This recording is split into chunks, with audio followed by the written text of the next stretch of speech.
The Fairfield Trojans are proudly brought to you by the Packwood Law Group of Packwood, Iowa, Hinshaw Trailer Sales, and Fairfield's very own Smithburg Auto, as well as a brand new sponsor for Round Guy Radio, which is the Cedar Rapids Titans Arena Football. It's going to start the weekend after the 15th, February 15th, after the Super Bowl.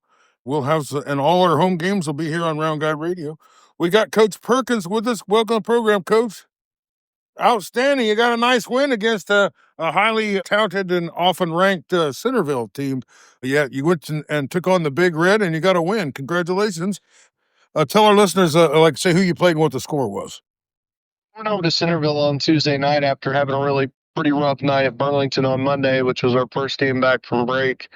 And the boys were pretty down after we lost down there at Burlington, but it's hard to come back after not being at school for almost 3 weeks and then go to school and play your first game on the road. So we went over there Tuesday a little more focused and had a pretty good game plan and came out and we were able to execute and come away with the victory 64-50. 64-50. Nice little win you got.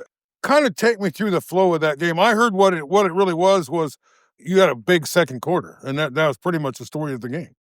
First quarter, Malachi Rice really got going. He had 19 of their 20 points, which is he's a tough player, really hard to guard. It was 20-19 at the end of one. We actually looked really good in the first quarter, but we weren't doing a very good job of defending him. So we changed up our defense and how we were approaching how we were going to defend him and the rest of their team, and we ended up holding him to 8 points the rest of the game. And that made a big difference. We outscored him, I think, 20-9 in the second quarter, and then we outscored them every quarter after that. But yeah, it was really a good group effort for our guys. Anytime we have 4 guys in double figures, we're going to be pretty formidable and we're going to have an opportunity to win games. Well, in basketball, it just seems like you either can't miss or can't hit. You know what I mean? It's like sometimes it seems like you couldn't throw a basketball in the ocean, and other nights it's just, everything's working. So let's go back to that second quarter. When did everything start to mesh and everything start to go really well for you? They came out and they switched from man to zone, and we moved the ball pretty well and hit a couple big threes. Axel Starr was, I think, 3 for 5 from 3. Eli was 2 for 2 from 3. So when you've got your 3 or 4 man or 4 and 5 man knocking down threes, then you're going to play pretty well. So that helped us get going, and then we moved the ball really well. We crashed the glass, and you hit 3 threes in the second quarter. That's a big thing for us. Axel kind of came out of his shell where he was 0 for 1 on Monday night, didn't really play very well, and had 13 points on Tuesday. He was 5 for 8, so that's a big deal. But I'd say overall, the big thing for us was Eli Zillman probably played his best game of the year. So, I was going to ask you about that. Eli's averaging 9 points a game, but he gets 19 points, I believe, in this game. When people talk about the Fairfield Trojans, anyone I'm talking to that's talking about the Fairfield Trojans, the first word out of their mouth is Eli Zillman and what just all the ability that he has. Was there a shift to get him the ball more, or did he just hit a higher percentage of his shots? How was he able to kind of break out of his shell and put a lot of points on the board for you? A lot of it for him is just maintaining that mental focus. So when he's in the right mindset and he goes after second chance points, rebounds, putbacks, that really gets him going. He had a putback dunk. He had a couple rebounds for putbacks. He had a couple and ones. Those kinds of things are huge for him. So when his motor's high and he's being active on the glass like that, he really, really stays engaged, plays well. And then he knocked down that first 3-pointer, and you could tell he was going to have a good night. Yeah. Well, he certainly did. He certainly has the ability. And I know when he's going to put points on the board is you're going to be really, really tough to beat. And that was the occasion last night. What about their team? Malachi, I think is his name, Rice. I call him a San Francisco treat. I know he had a stretch of 3 games where he scored 150 points in the 3 games. You said he had 19 points in the first quarter. I haven't had a chance to see. I saw him last year, I think against you guys, maybe. But what about him, and who else they got over there that's get him such a winning record? Well, he's probably the hardest kid that I've seen to guard individually for that we play from a guard perspective. He's super quick, that first step, and he's got really good hesitation moves. So, and he uses his offhand when he's not like his offhand that he's not dribbling with to create space, and gets away with some stuff that maybe other guys don't if they call a foul or push off. So that helps, but yeah, he really gets to the basket, and he shoots it okay from three, but where he really thrives is in that mid range to attacking the rim, and because I think he was like 1 for 6 from three. So yeah, he can put a lot of points on the board quick if you don't keep somebody in front of him. So our whole goal was just to, we ran different defenders at him, and if he gave the ball up, we weren't going to let him get it back. Other than him, though, on Tuesday night, their next leading scorers, Decino had 7 points, and Patoyan had 7 points. But they really didn't shoot the ball very well. We were super aggressive defensively. I think they were probably, let me see, they shot 26% from the field. So we really, really attacked them defensively and made sure that they didn't have good looks from three. So I think they were 4 of 28 from three. Well, maybe your defense has been improving more than any other aspect of your game, it seems like. What's going on with the defense? Why are they kind of improving here lately? Well, more than anything for this group, it's about their effort, right? They have to stay locked in. They have to be 100% every time they're on the floor. I said, you guys cannot go out there and just go through the motions. You don't rest when you're on defense. In the past, this particular group of guys had not been great defenders, and they've really embraced getting better. And if they know if they want to win games, it's got to be on both ends of the floor. So yeah, it doesn't matter how many points you score if you can't stop the other team from scoring. So I think they really got after it defensively. And you got guys like Axel and Brock and Spencer who really hang their hat on being great defenders, and they get after it every time down the floor. And then you've got Eli around the rim who's a rim protector, and if we stay out of foul trouble, we do a pretty good job. Well, can you run down the kind of statistics for your team for last night, maybe? So Eli led us with 19 points, man. He was 7 for 9 from the field, 2 for 2 from three, and he ended up with 13 rebounds, so double from him. Had 3 assists, a block or two, just a really good overall game. Axel Starr had 13 points and 7 rebounds and a couple assists. Ethan Bisgard and Brock Atwood both ended with 11 points. Ethan had, let me see, Ethan had 3 rebounds, and then Drew Myers had 8 assists.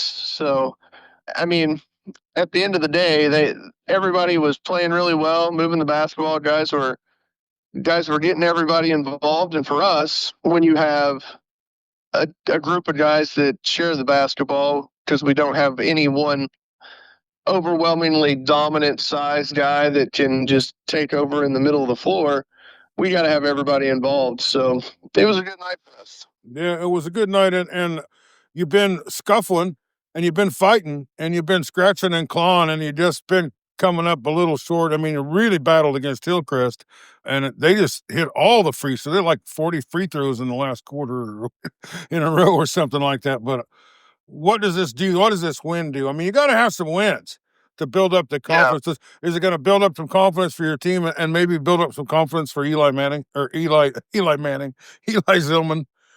I think it does. I think that this is the step in the right direction for these guys. I think, this is always this first 2 weeks of January, it can make or break your season, and getting a win this week is huge for us. We just need to keep getting better every time we step on the floor. We've got a big conference game Friday night, and the guys will be ready to go. And they're not going to give anything up going into Mount Pleasant. They love to play against Mount Pleasant. It's a good rivalry for us. So I think that, try to string wins together here over the next 2 weeks and see where we're at coming out after, the third week of January. Well, you got you're in the Southeastern Conference. There's clearly three teams that have had an outstanding start. Start with Keokuk. They seem to just be destroying everybody that they play. But Washington has played very well, and Burlington has played very well. But then you get below that, and Fairfield, Fort Madison, Mount Pleasant, I think that's going to be a scuffle to find out who can come on top of that. And I believe that starts for you Friday night. You got Mount Pleasant. I don't know if it's home or away. Is that home or away? Yeah, Mount Pleasant. So you're going to Mount Pleasant, and they get a win earlier this week against New London, but I think they only have 2 wins. You have 2 wins. How big of a deal is this game? And are they catching you at the right? Are you catching them at the right time? I guess. I think it's always a good game between us. They're well coached. They've gotten some of their guys back that have been out due to injury, and so they're coming back at a little more full strength than they maybe have been earlier in the year.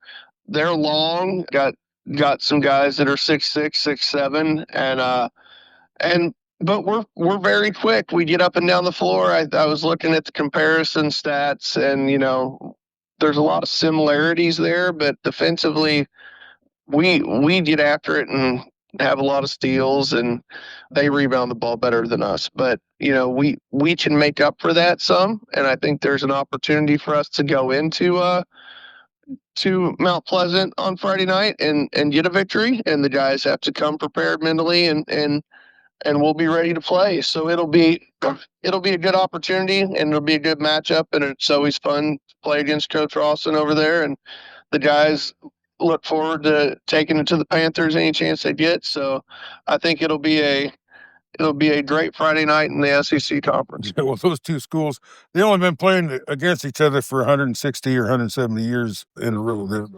But it's it's certainly going to be a big battle. I remember when I'm so old, I can remember when Parsons College and Iowa Wesleyan was a big football game, maybe their biggest game of the year. So it's a rivalry that goes on a lot of levels here. But tell me a little bit about Mount Pleasant's team. A lot of people were super excited about them at the beginning here. I know they had one player or two that maybe have they got the big tall kid that's been out. I don't know if he's back yet or not, but they got a lot of great players going there. Tell us a little bit about their team and maybe someone on their team that might concern you a little bit.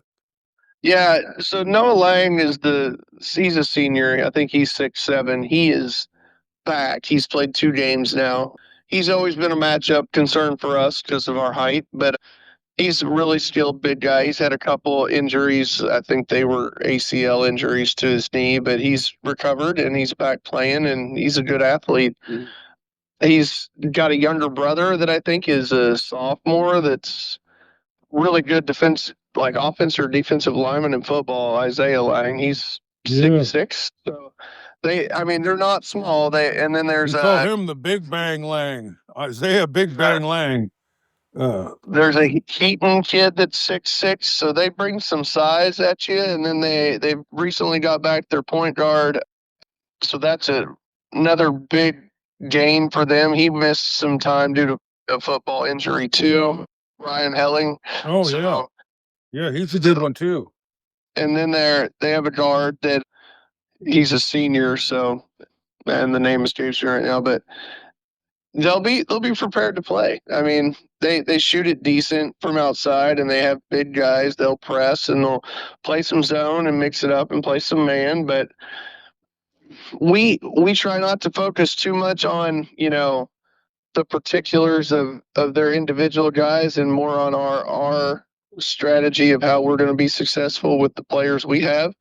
So, our strengths are our quickness and our ability to get up and down the floor. And a lot of teams can't run with us. If we can run and get out and cause turnovers and go score in transition, then we'll be pretty successful. If has to be a knockdown, drag out, half court, slow style game, that plays more in the favor of a bigger, slower team. So we want to speed it up and try to get it going, and we'll see how it goes. Well, it sure seems like a big time matchup you got Friday. I mean, a matchup that's going to matter. You got your team going. They're getting their team healthy, and they got the home court. I know it's a tough place to play, and they've always will bring a lot of their home crowd to make a lot of noise and make it on. So, anything else about that game? Because there's a couple other games I want to talk to you about that you got coming up here. Just we got it. One practice left to prepare for it, so we'll be working hard tonight to get the guys ready. All right. Well, what are we going to do? I think you got Van Buren Monday, right? Van Buren Monday at home. Van Buren Monday at home, and I think we'll try to get that one in on Round Guy Radio. Seemed like you've been on a road tear. You technically played a home game in about a month here. Is there going to be some home games coming up other than this Van Buren one? So our next 4 games actually are at home. So it'll be all 3 games next week. So Van Buren on Monday, Pekin on Thursday, which is we're doing a joint like Jefferson County coaches versus cancer night. So Pekin and us are doing our coaches versus cancer night together. That's a real tough opponent there. That'll be a fun night for a good cause in our gym. That'll be a great opportunity for Jefferson County to come watch both teams play. And then Fort Madison on Friday night. And then I think the following Tuesday is Pella Christian. So all right, well, I think you got some tough games coming up, but I don't think you've got any games where you can't win. You know, they're quote unquote winnable games. What if you could go on a little run there and pick up some wins? I think that's the goal right now, is for us to string wins together and for these guys to get some success under their belt so that they can feel like they're in a position to do something down the stretch and in conference and prepare for the playoffs. We are definitely a much better team than we were when we started the year. Like we've talked about before, we have a lot of new guys in the rotation, even though some of them are seniors. They're adjusting to their roles, and I think now that we're 8 games in, I think that, or 7 games in, I think that it's 8 games in. I think that they feel pretty good about where they're at, and that they'll continue to get better. So this is the point in the year where teams either decide they're going to do it, and we're going to continue to win and strive to get better, or they give up. And I think that these guys are the type of kids and we've instilled it in our program's culture, that you don't quit, and they're going to continue to go out and compete every night, and that'll lead to wins for us. Yeah, well, it starts all Friday. Well, I'm looking at your schedule here, and one thing is it's not always easy to find a game on a Monday or a Thursday. And you've got sponsors on Round Guy Radio. The Fairfield Trojans do. And the Van Buren Warriors have sponsors on the Round Guy Radio. And so does the Pekin Panthers. So I'm going to do a deal for you. If you promise to play real good, we can cover your games on Monday and Thursday against these local opponents.